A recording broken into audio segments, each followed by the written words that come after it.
Mother tongue seems to me to be a really fantastic venture. It allows young people to express themselves in their own tongue and to remember the value of their own tongue. It can be very liberating for young people to be able to write in their own tongue, and for other people to be able to hear that.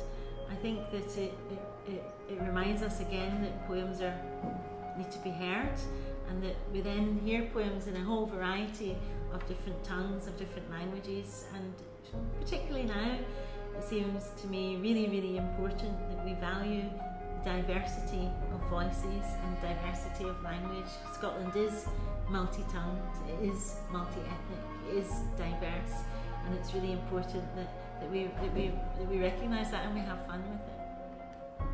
Poetry is often a really, really brilliant way of people first of all learning a language, and it allows people to first of all write, because you don't necessarily need complex language for a poem.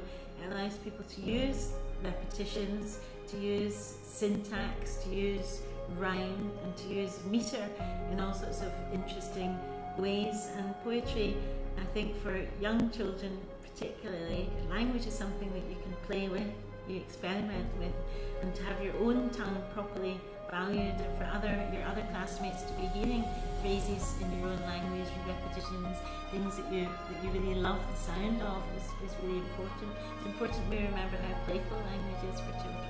I know that Mother Tongue, Other Tongues was first inspired by a venture at Manchester Metropolitan University and with the poet laureate Makar and her colleagues, and it seems to me lovely that we're doing something similar up here in Scotland, and I can't wait to have the chance, as she had the chance in England, to hear the kids perform their poems live and to be able to witness that. I think that will be great fun, and I'm really looking forward to being there and to hearing the poems. So far I've been very touched to see a lot of the poems on the website, and I've been touched at how many different languages, I think 35 languages have been involved, and how many, and including sign language.